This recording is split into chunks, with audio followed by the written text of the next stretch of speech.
Bien, on est de retour, donc on va continuer de parler du Togo, s'il vous plaît. Et donc, je vous le disais tout de suite, des téléspectateurs qui nous suivent demandent donc qu'on puisse respecter les paroles des uns des autres. Tu es habitué à parler dans l'église là. Les gens puissent mieux nous écouter. Nous profitons donc pour saluer tous ceux qui nous écoutent sur l'étendue du territoire, surtout dans l'Oti Sud et à Sokoli. Ceux que je salue se reconnaîtront.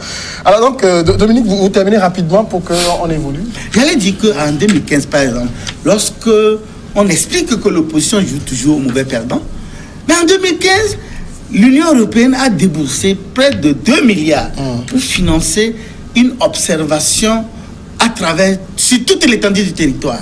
Et c'est la concertation nationale de la société civile qui s'est chargée donc de piloter ce projet. Et il devait envoyer les résultats des bureaux de vote, directement des bureaux de vote, au centre de compilation à Edaoba. Et ce jour-là, il y avait tous les diplomates qui étaient là pour suivre en direct les résultats tombés de bureaux de vote, de centres de vote, jusqu'à leur niveau. Et au finish, ils ont découvert, ils ont vu le résultat où Fort battait largement, gagnait largement. Mais l'opposition est jouant toujours au mauvais perdant, surtout en s'appuyant sur le candidat. La fraude a encore créé, il y a fraude à la fraude. C'est ça.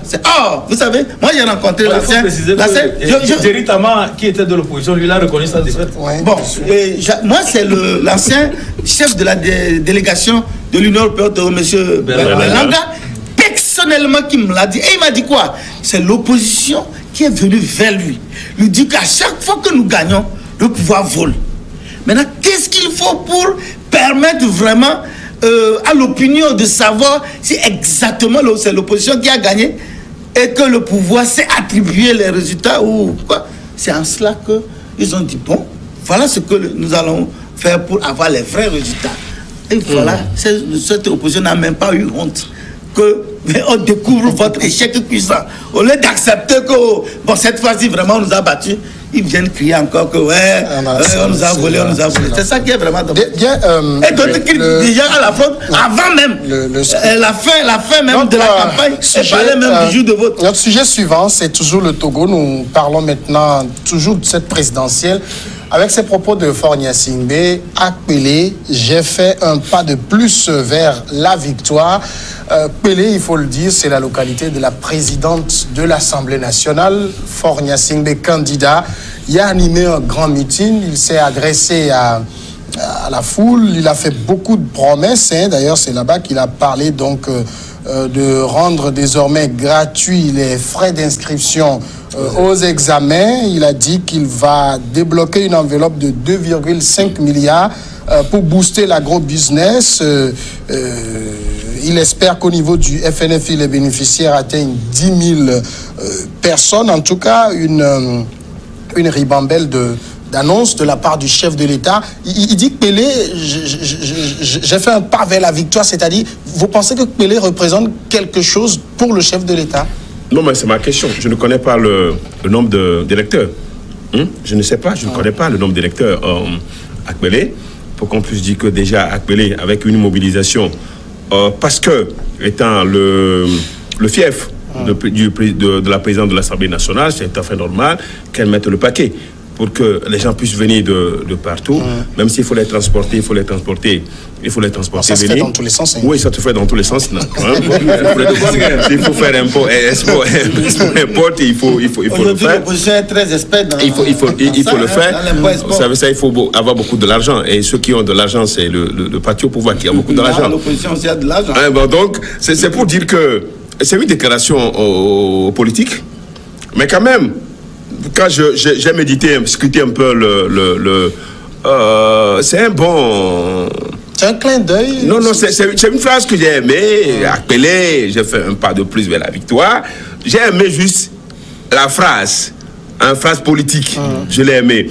Maintenant, quand il faut aller dans le fond, il fallait d'abord miser sur le nombre d'électeurs, enfin, l'électorat, ce que Pelé représente par rapport sur le plan national, ce que Pelé représente. Mais pour une présidentielle qui est arithmétique, toutes les voix comptent. Hein. Non, toutes les voix comptent, ça c'est naturel. Même une voix de plus. Vous vous rappelez des présidentielles aux États-Unis où il y avait une marge très infime. Il fallait recompter.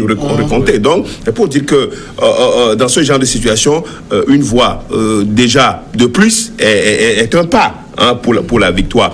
Maintenant, quand on revient à tout ce que le chef de l'État les annonce faites... On va revenir dans le fond des annonces. Okay. Mais moi, je veux savoir, Ibrahim, Pelé, ça a une valeur symbolique pour le chef de l'État? Je pense que c'est... Bon, c'est vrai qu'on nous a dit de ne plus trop parler de chef de l'État, de parler plutôt du candidat. Le candidat président. Ou bien le président candidat. Il est toujours chef de l'État. Oui, c'est vrai, mais c'est le candidat qui a parlé. Oui, actuellement, le candidat du parti UNIR, M. Faure Gnassingbé, je pense que ce qu'il est en train de... Le message, et ce qu'il veut dire à travers ce bout de phrase, c'est que... il est en train de faire des incursions dans le bastion de l'opposition. Parce que Pelé, dans le passé, c'était le bastion de l'opposition. Et même quand on prend tout le plateau, c'était un bastion de l'opposition. Mais aujourd'hui, nous avons vu que le parti UNIR a fait des percées là-bas. Il n'y a plus à proprement parler de zones hostiles à unir, à Pelé. Vous avez vu Madame Djibodi, qui de tout temps a toujours remporté des victoires là-bas, même au temps où elle était en duel avec Madame Isabelle Amégan de l'ANC, elle a pu quand même prendre aussi un siège dans le Pelé. Et aujourd'hui, avec ces locales, ça nous a montré que Madame Djibodi fait un travail extraordinaire d'implantation de son parti. Le parti dont elle est membre, je veux parler de l'UNIR dans cette zone. Donc, M. Faure Gnassingbé, lorsqu'il est allé dans la zone, il a été impressionné par la mobilisation, par l'enthousiasme que la population était affichée à son égard et surtout constater que vraiment un travail sérieux est fait sur le terrain en matière de mobilisation des militants et acquis à la cause de... Avec beaucoup de moyens. Non, bon, vous pouvez parler de moyens, mais c'est de bonne guerre. Le problème qui se pose ici, c'est l'adhésion. L'adhésion à la politique, à la vision du chef de l'État. Parce que les jeunes qui étaient là, n'oubliez pas que le chef de l'État, ou bien le candidat Faure Gnassingbé, au-delà des meetings qu'il anime, il a des rencontres avec les populations. Donc, lors de ces rencontres, tout ce qui se dégage, tout ce qui se dit, la joie que ces militants ou bien ces populations expriment en le voyant et surtout en lui disant que vous avez fait ceci, vous avez fait ce, nous aurons aimé que ceci se fasse encore plus. Le dialogue direct avec ces populations l'amène à se dire que il peut compter sur cette population et qu'au soir du 22, les gens vont voter. Voilà pourquoi, à mon avis, il a pu dire qu'il a fait un pas vers la victoire. C'est ce qui s'est passé aujourd'hui aussi à Sokoli. Oui, d'accord. Dominique, en disant cela, il est parce qu'il a fait aussi beaucoup d'éloges à la présidente du Parlement, qu'il trouve qu'elle dirige royalement bien le Parlement, qu'elle représente valablement le Togo à l'extérieur, en disant « Akpélé, j'ai fait un pas de plus vers la victoire ». C'est aussi une reconnaissance du travail que la dame a fait sur le terrain pour attirer cet électorat vers le chef de l'État. Candidat. Ça c'est clair. Je crois que c'est une reconnaissance par rapport au travail très efficace qu'elle a pu mener durant un certain temps. Parce que, comme on l'avait dit tantôt, Pelé était une bastion de l'opposition. Mais que UNIR a su totalement gagner les cœurs. Et vous savez, Pelé, c'est une zone aussi productrice du riz. Et entre-temps, il y a eu beaucoup de projets ces projets ont permis donc de financer l'acquisition du matériel de production agricole pour aider les producteurs à agrandir leur espace ou leur champ. Donc aujourd'hui, tout ça là, ces populations sont reconnaissantes au travail parce qu'ils vivent le concret. Ce n'est pas que ils ne se contentent pas des discours, mais ils ont vu du concret et ils se sont massivement mobilisés. Je crois que ce n'est pas forcément parce que Pelé constitue un électorat trop important, c'est pourquoi le chef de l'État l'a dit ainsi. Non, c'est parce que justement, vu l'engouement de ces militants et des populations, parce que parfois même, ce n'est plus affaire de militants, mais c'est les populations elles-mêmes. Parfois, c'est des gens qui ont eu à bénéficier de certains projets qui les ont sortis de l'extrême pauvreté. C'est eux qui reconnaissent que avec ce président, on peut avancer. Avec ce président, on a des solutions. Par exemple, à Badou, la dernière fois, il y a une femme qui a fait un témoignage très poignant parce que moi, je le dis toujours, je suis né à Badou. Et donc, avant, pour quitter Badou et aller à Tapamé, il faut mettre plus de 6 à 7 heures de temps. Et avec vraiment la chance d'arriver, c'est un sauve. Sinon, vous risquez de finir dans les montagnes de Badou. Mais aujourd'hui, il faut faire de très bonnes routes. Et je vous dis que moi-même, je suis allé tout récemment. Et vraiment, la dame dit, lorsque vous démarrez, lorsque vous rentrez dans le véhicule et le chauffeur démarre, vous êtes emporté par le sommeil. Et c'est à destination, comme on vous dit, on est arrivé à Tapamé. Alors, avant, c'était vraiment calamité. Donc, voilà du concret que les populations voient et l'exprimer, le disent. Maintenant, en dehors de ça, de ces grands projets, il y a des petits projets, des financements de ces petits projets, les FNFI, les FAEJ, les COR, tout ça là, c'est des produits qui bénéficient directement aux populations. Et je crois que c'est l'expression de tout ça là, de la somme de tout ça là qui vraiment a amené le chef de l'État à lire dans leur vision, à lire dans leur cœur leur adhésion totale à tout ce qu'il est en train de faire. Alors, Pasteur Edouard, en même temps, on remarque de plus en plus que le parti au pouvoir perce sur ce qui était considéré comme bastion de l'opposition, alors que le contraire ne semble pas trop se produire.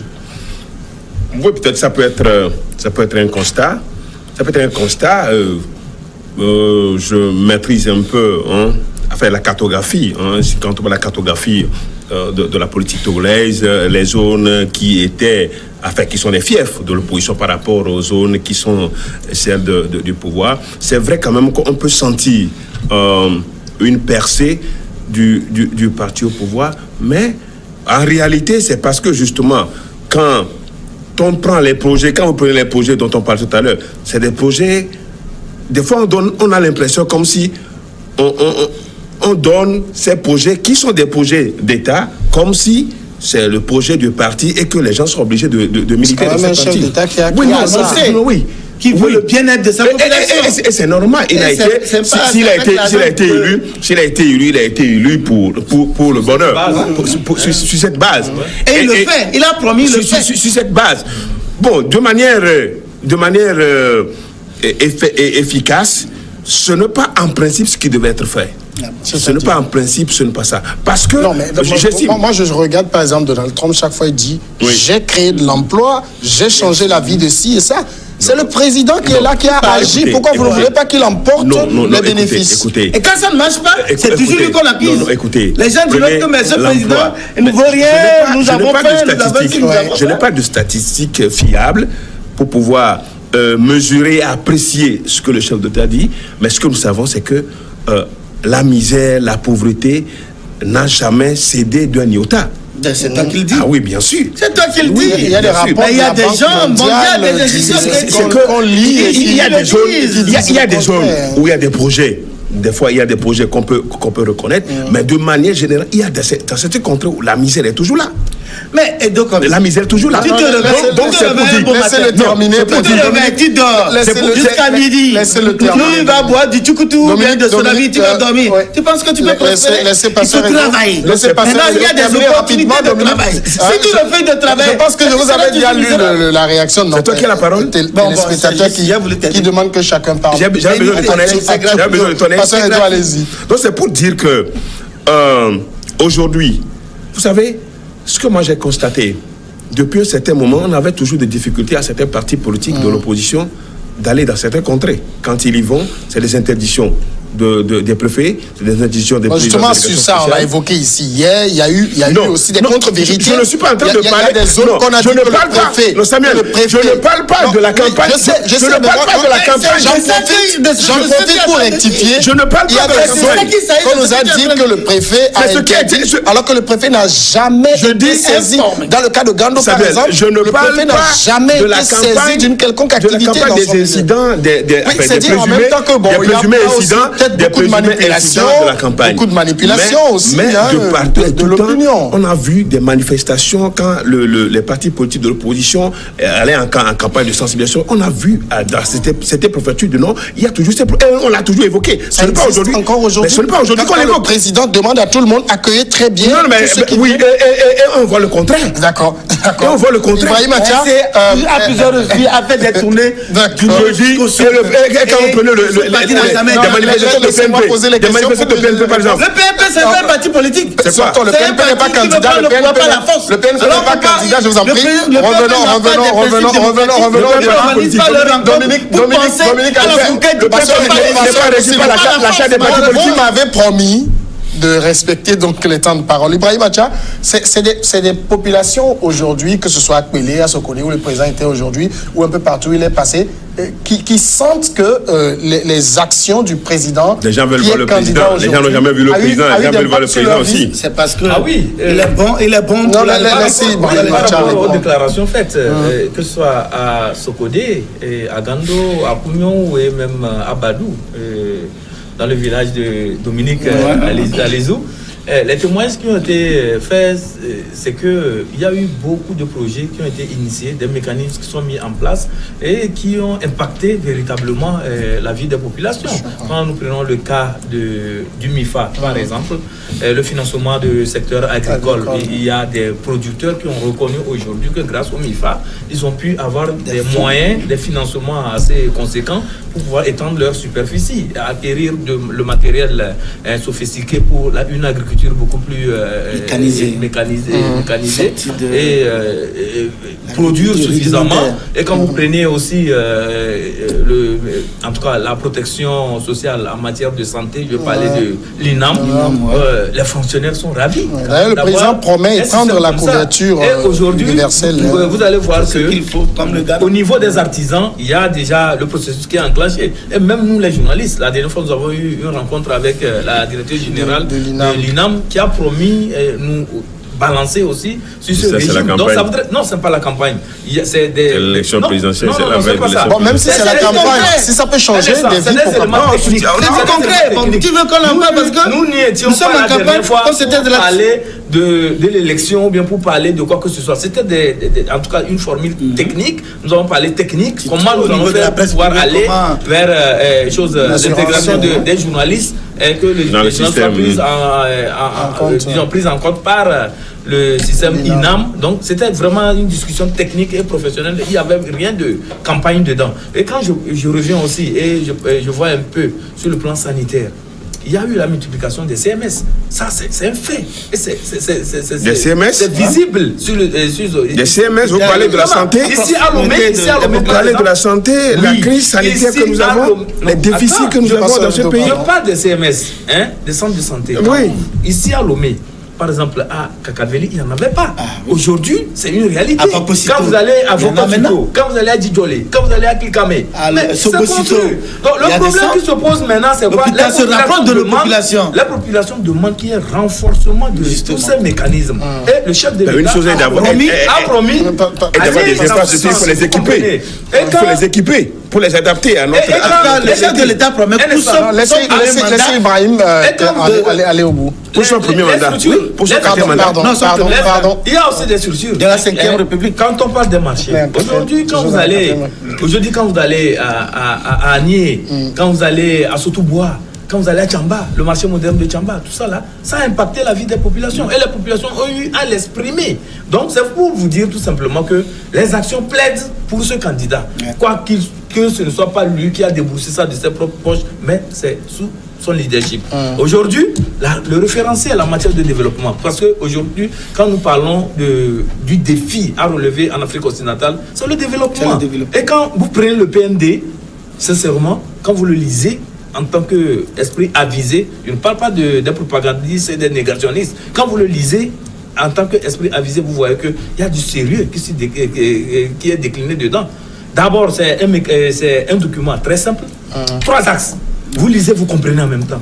Vous voyez que ces axes-là suivent une certaine chronologie. Et le chef de l'État s'y emploie déjà. Parce que aujourd'hui, vous voyez tout ce qui se déroule autour de ça, ça donne espoir. Et donc, c'est ce que la population esprit. Dominique, Voilà en même temps, lorsque est-ce que tout ça ne donne pas l'impression comme si le candidat président sortant est auréolé d'un très beau bilan? Non, lui-même il le dit, avec modestie, que tout n'est pas parfait et qu'il faut parfaire et le faire encore davantage. C'est pourquoi il dit aux populations, voilà ce que j'ai pu faire. Je sais que ce n'est pas suffisant, mais je confère davantage. Voilà un candidat pragmatique, réaliste, qui n'est pas en train de vendre la chimère au peuple. Mais il dit ce qui est le concret. Contrairement à ce qui arrive sur le terrain, c'est quand ça suffit, il faut masgo. C'est ce que les populations veulent entendre. Quand tu es candidat, tu as deux candidats. Quand tu as deux candidats ici, qu'est-ce qu'ils disent aux gens? Qu'est-ce qu'ils promettent? C'est un candidat recalé. Il soutient Agomé et puis Jean-Pierre Fabre. Non, lui-même, il est candidat recalé. Non, il est out. Donc, en réalité, aujourd'hui, par exemple, lorsque nous prenons le secteur de l'électrification, moi, je suis né au village. Et à Badou, à l'époque, on avait un groupe électrogène. On met en marche, acheté par l'ancien ministre Eklo Yao Kounalé, paix à son âme, et qui travaille de 18h à 21h. 21h là, pif. Des fois, on allait supplier pour mais aujourd'hui, les feuilletons. Mais on allait supplier les techniciens. Les techniciens nous laissent. Mais aujourd'hui, je vous dis qu'il y a l'électrification en permanence dans ce village. Et ça, c'est du concret. Ce n'est pas une histoire qu'on raconte. Moi, j'habite pas loin de Lomé, c'est pas électrifié. Où tu habites où? Non, ça c'est. Attends, c'est la périphérie. Mais à Djablé, il y a quand même de l'électrification. Et puis aujourd'hui, je voudrais aussi relever. Laissez-le terminer. Le taux d'électrification, le taux de décès en électrification est à près de 60%. Et ça, avant, on était moins de 20%, je crois. Maintenant, on est à 60%. Il y a des efforts quand même. Il y a le concret là. Samuel. Les populations le vivent et ils voient. Après. Quand je vais à Tomegbe aujourd'hui, je bois une bière fraîche. Alors qu'avant, c'est une bière chaude. Comment t'es servi? Tu as trouvé où cette qui travaille avec à l'époque même de travailler des réfrigérateurs par pétrole justement. On met du coton et puis du pétrole et puis ça travaille. D'accord. Aujourd'hui, le concret là, Samuel, vous prenez pas les gens. Je crois que lui, il est censé voir. Il voit. Mais j'ai l'impression qu'il veut fermer ses yeux. Laissez maintenant. C'est ça qui est dommage. Mais va dire à tes candidats. Depuis 2015, la route Lomé, Vaughan, enfin. Bon, c'est terminé maintenant, pratiquement. Non, mais moi, je le prends tous les jours parce que... Non, écoute, c'est terminé maintenant.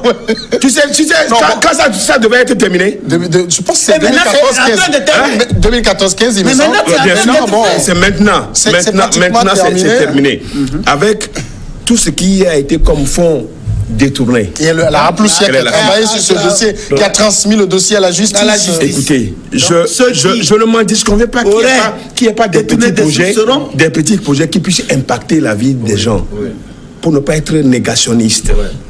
Je ne peux pas le dire en tant que pasteur. C'est vrai, on ne peut pas dire que on peut pas fidèle, proche de unir votre fille tout en noir. Parce que il y a des choses qui ont été faites. Moi, en tant que défenseur d'hommes, ce qui mérite et continue de mériter, c'est que quand vous prenez Sokoré, Bafilo, tout ce qui s'est passé dans le temps, où il y a eu des gens, des citoyens assassinés à Lomé, un peu par des manifestations, où on n'a pas vu quand même le chef d'État qui est en train aujourd'hui de faire le tour de ces populations-là, n'a pas su exprimer son indignation. Non, mais aujourd'hui, je pense qu'il a été très clair. Il a eu un discours très émouvant. Je dis, à ce moment-là, on attendait, c'est-à-dire, vous êtes le père de famille, où un enfant est tombé sous les coups de balle. Des enfants qui sont tombés, Samuel. Est-ce que le chef d'État n'aurait pas pu parler pour apporter son soutien, même malgré les situations dans lesquelles, même s'il faut condamner peut-être le cadre dans lequel les choses sont passées? Qu'est-ce qui a fait quoi pour qu'on puisse en arriver là? Qui a provoqué qui? Non, mais non. Tu ne peux. Non. Mais il y a des enquêtes. Non, mais écoutez, tu ne peux pas. Non. Ne viens pas tromper les Togolais. Mais de toute façon, on attendait. Des fois même, et ça fait très mal. Des fois. Je vais attendre quoi l'enquête? Par exemple, les deux militaires égorgés par le PNP. ressuscitez pas le passé. L'enquête aussi suit son cours. Parce que Les enfants qui sont tombés, on a vu. Je dis, elle est militaire qu'on a Vous allez me laisser décapité. parler. Il y a aussi des fois Non, ça ici par là, des procédures internes disciplinaires moi, qui ne sont personnellement, pas ça fait forcément mal. communiquées. Ça frustre. Et c'est des choses-là qui noircissent le bilan. Ça noircit parce que des vies humaines qui sont tombées. Ça noircit le bilan. Ça noircit le bilan. Des enfants tombent et d'où comme ils relèvent des enfants qu'on tue chaque jour. Aujourd'hui, on en a tué comme c'est ce que j'ai dit. Ah, mais je crois que. Les enfants qui ont été tués, c'est connu de tout le monde. C'est connu de tout le monde. Je ne dis pas aujourd'hui. J'ai bien précisé dans le temps. J'ai bien précisé dans le temps. Merci. J'ai bien précisé dans le temps ce qui s'est passé. Ibrahim Acha, merci. C'est ce que j'ai dit. Merci à très mal. Et tu parles des enquêtes. Il n'y a jamais eu des enquêtes qui puissent aboutir. Non.